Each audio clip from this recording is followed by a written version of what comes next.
Khartoum, the capital of Africa's largest country, awakens. Islam is at home in northern Sudan. Here, the strict laws of the Sharia prevail. Weapons have fallen silent in the fighting between the Arabic north and the Christian south since a ceasefire was reached in January 2005. In 2011, the people of southern Sudan will have the chance to decide whether they want to stay with the Islamic North or gain their independence. Most Christians agree they do not want to stay with the North. They will fight it through to be united, so that we shall be always second class. They have never done anything in the south, now even during this period, we thought they would make peace attractive. 2 million deaths have been claimed by over 2 decades of civil war, which was driven by the supposed superiority of one faith over another. Millions of refugees live in the northern half of the country. There, the Christian Sudanese from the south have no rights, but they are supposed to come to terms with their Islamic neighbours. The anger over the forced Arabization cannot simply be put aside. Hanan Juan is a nun. She is visiting her sister in Khartoum. This 35-year-old has been living in the south for a few years.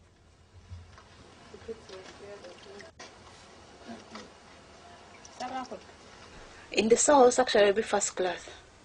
I will feel at home and I will feel free. And even my Christianity, really, you will feel it even from the road. When I was going the road, you will feel that I'm a Christian. But here in the north, you will be hiding even the crucifix which you are wearing in your neck. You cannot show it outside. If people show it, they will be spitting astaghfirullah, doing like this. They didn't want to see the cross. The Catholic Church runs schools in the refugee camps. Lessons are taught in Arabic, as dictated by the government. The tribal dialects from the south are banned. For many of the children, the school lunch is the only meal of the day. Poverty is widespread. The work opportunities for Christians in the north are limited. Most parents don't want to send their children to the government-run schools, where only the Quran counts.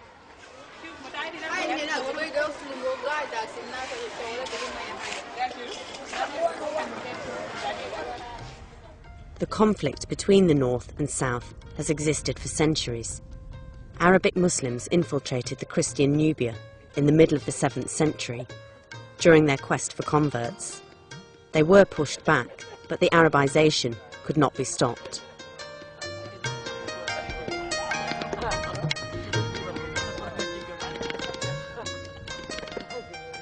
In the end, the spread of Islam was not the only thing at stake. Oil revenues also counted, and more than half of the country's oil can be found in the south.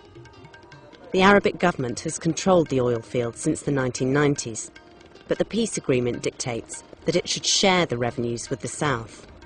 Nevertheless, the majority of southern Sudanese want to vote for independence in a referendum scheduled for 2011. They yearn to build up their own state with oil dollars. And I think they will, especially because of the oil. The oil is all in the south, or at least 75% of it.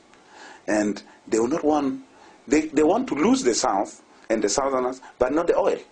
And so they will not just let it go like that. So I think we are going to a very dangerous period where confrontation may be inevitable. Alfred Taban is courageous. A Christian from the south, he has created the country's first independent newspaper. Because of his articles, he's been arrested and tortured. It was so hot, only I could not breathe. In order to breathe, I had to go under it and sniff like a dog. This is not a good treatment. So I suffered a lot. But I also thought, this is my country, I will fight. And that's why I refused to go outside. North and South have now split the seats in Parliament. The peace agreement calls for a national government and promises autonomy and religious freedom. all their sufferings, all the bombings, all the aerial bombings have come to an end, and there is a way forward, and there is a way of development, so that 100 years from today, 50 years from today, that children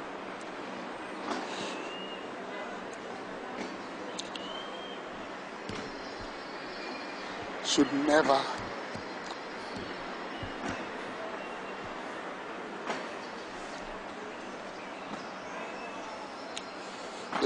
have to go through what we've gone through. The parliamentarian and geophysicist has returned home from political exile in Canada. He's visiting relatives in Khartoum.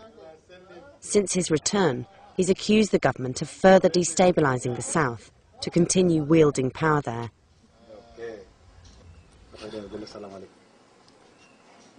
Hello.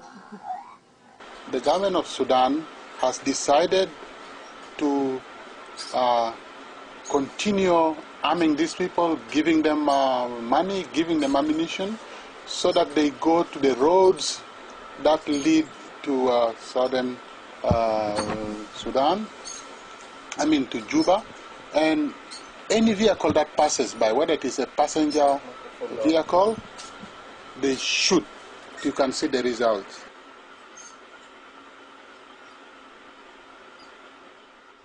As always, it's the people who suffer most. Those in the refugee camps are aware of the danger, but they still want to return home. In the north, many have electricity, running water, schools and hospitals.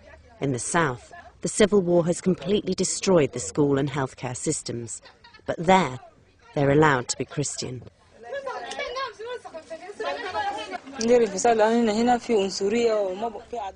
In the referendum, I will vote for the separation from the north.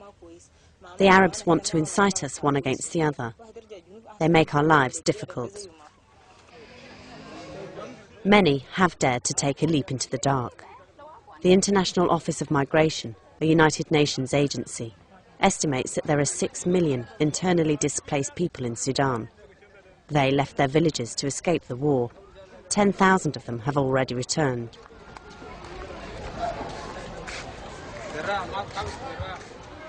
The women are carrying all of their belongings. They don't have anything else. They return to give their children a home where they can be equals.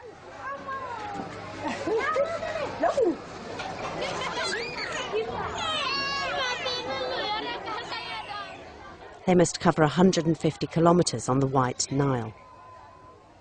The trip to their homeland will take 18 hours. For those affected by the civil war, their return not only symbolises survival, but reconstruction. The peace agreement between the Islamic government and the Southern Sudanese Liberation Army gives them hope for a new life, without misery and displacement. The weapons are quiet after more than 2 decades. Slowly, people are again settling in the villages. The former rebels were incorporated into the National Army.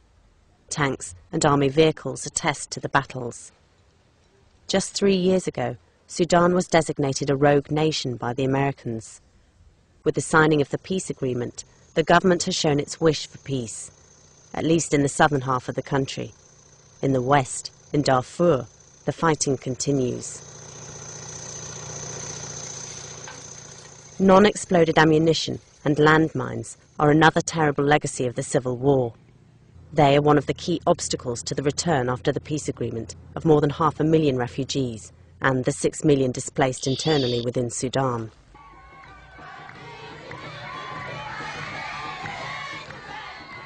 But despite this danger, hundreds of thousands have returned on their own, even though the infrastructure for a new life barely exists in the south. These people have nothing and must recover their belief in a future without terror and violence. They come because they long for justice and they want to live as Christians.